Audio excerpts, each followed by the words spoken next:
Okay, let's be real. Finding the right long-term care for someone you love, it's one of the toughest decisions you'll ever have to make.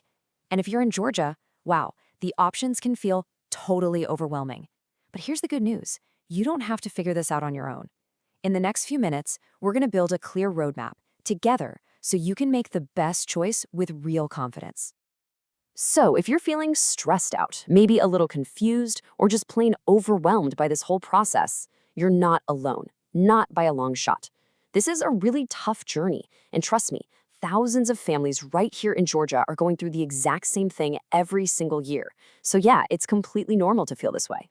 But here's the thing, you don't have to make this decision in the dark. That's what this is all about. We're going to walk through this whole thing step by step and give you the clarity and really the confidence you need to make the best possible choice for your family. All right, first things first. Before you can choose, you have to understand the language, right?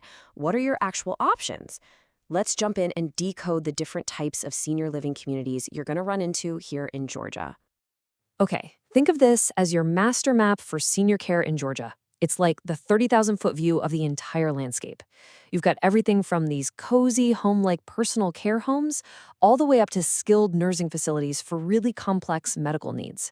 And just look at that huge range in monthly prices for each one. Wow. This is going to be our starting point for figuring out all the choices ahead. So let's break down the two options you'll probably see the most. On one hand, you have the personal care home. Think smaller, more like a regular house in a neighborhood, super cozy, very intimate. Then you have the assisted living community. These are usually bigger with a lot more going on, more social events, activities, different places to eat. Honestly, the choice between these two really just boils down to a simple question. What kind of vibe would your loved one prefer? Now, memory care. This isn't just some marketing buzzword. No, it's a very specific licensed level of care. And there are three things that make it what it is. A secured environment to keep residents safe, staff who are specially trained in dementia care, and structured daily activities to support their well-being. Look, if you're caring for someone with Alzheimer's or another form of dementia, this level of care is absolutely essential. Okay, let's talk about the plan for everything option. That's the CCRC, or Continuing Care Retirement Community. The whole idea here is that it's one single campus where someone can go from living independently to needing assisted living, all the way to skilled nursing if they need it later on, and they never have to move. It's a fantastic long-term plan for sure, but, and this is a big but, you really have to be prepared for a pretty significant upfront entry fee on top of the monthly bills. So we've walked through the different types of care. Now, let's tackle the topic that, let's be honest, probably causes the most stress for everyone, the cost. And the most important thing to remember here is that you have to look beyond that first sticker price they give you. So yeah, take a look at that. That's the typical monthly price range for senior care in Georgia. And it's a massive spread, right? That's because the final price really comes down to two main things: what kind of place it is, and exactly how much day-to-day help a person actually needs. And this is so important to understand. That base rent they quote you is almost always just the starting point. Most communities have what's called unbundled pricing. It's kind of like an a la carte menu. You're going to pay extra for things like managing medications, getting help to and from meals or transportation. And these little add-on fees, they can easily tack on hundreds, sometimes even thousands of dollars to the final monthly bill. Okay, so if that's what it costs, the big question is, how on earth do people actually pay for it? Let's dive into some of the most common ways families fund this. All right, I need you to lean in for this one because this is probably the single biggest misconception out there. Medicare does not pay for long-term assisted living. Let me see that again because it's that important. Medicare does not pay for this. It might cover a short rehab stay after a hospital visit, but it is not a long-term funding solution. Now, Medicaid is different.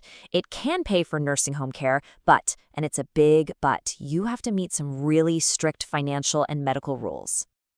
Now, if you're lucky enough to have a long-term care insurance policy, here's your game plan. Step 1, dig out that policy and check what your daily or monthly maximum benefit is. Step 2, get ready for something called the elimination period. Think of it like a deductible, but for time. It's a waiting period, usually about 90 days, where you have to pay out of pocket before the insurance kicks in. And then step 3, you file the claim. Usually the benefits start once your loved one needs help with at least 2 activities of daily living, things like bathing or dressing. And there are a few other key payment options to look into. For veterans, there's a benefit called VA Aid and Attendance that can be a huge help. Some life insurance policies have special riders that let you use the money for care, and certain annuities can also create a steady income. But for most families, let's be real, it's usually a mix of these things plus their own personal savings. Okay, we've talked about the options, the costs, and how to pay for it all. Now, let's put it all together into a smart action plan that you can actually use to move forward with real confidence.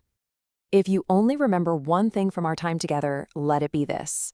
Never, ever sign a contract based on just a verbal estimate.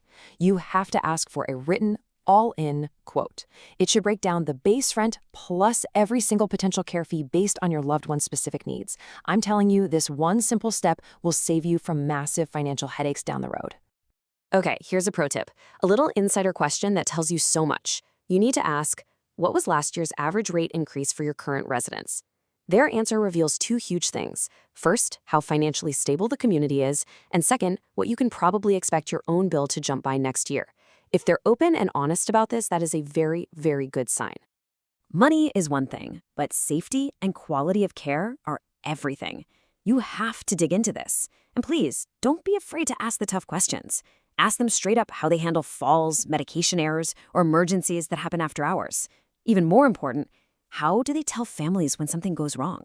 Their answer will tell you everything you need to know about their process and how transparent they really are. Here is a critical watch-out that you need to get ahead of. Before you sign a single thing, get it in writing. What specific health changes or care needs would force a move to a higher level of care, or even to a different facility altogether? You absolutely do not want to be in the middle of a health crisis only to find out they can't handle a situation you thought they could.